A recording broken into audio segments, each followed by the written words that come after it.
Why are there increased in number of adults who are diagnosed as neurodivergent? I think everyone is aware there are increasing number of adults that are becoming aware. And I think the reason for this is very complicated. And actually, if you go to our podcast channel, there is a much longer discussion on this. And this is just going to be a snapshot of why I believe there is an increasing number of adults being diagnosed with neurodivergence.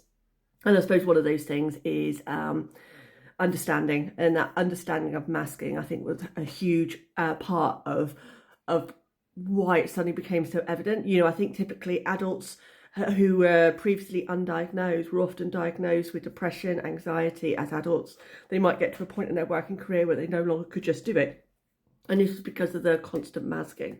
But I think the biggest impact has been the change in our lifestyles over recent years, particularly after COVID. Even before COVID, you know, there was an increase in numbers there. And the fact, if you go back 20 years, 30 years, our lifestyles were so different to what they are now.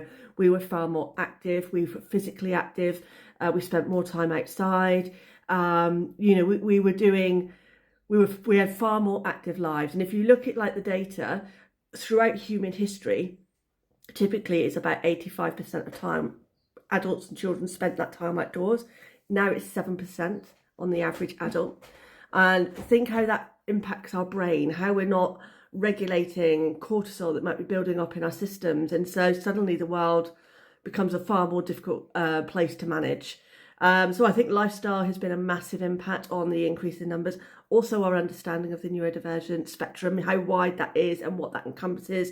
And also I think lots of parents and families I've worked with, when their children are going down that neurodivergent pathway, you know, they're seeing similarities to themselves. And what we know is something like 94% of autism or neurodivergent diagnosis is genetic and it's inherited. So often it's come from one parent or the other. And so that's another factor to take into account. And I just think our lifestyle and the way how we live now, the neurodivergent brain is finding it increasingly difficult to integrate into that. And that's kind of a bit of my take. But if you want more detail and lots more discussion on it, visit our podcast. I think I put a link on a previous video of that. So if you want to just go and have a look at that, we're on Podbean if you want to go and have a look. Thank you. As always, if you want our support, we do support adults who have had a late diagnosis and just want a bit of a conversation, maybe how it's impacted their life up to where they are, and maybe how they can move forward and put in strategies to protect themselves so they don't hit that burnout.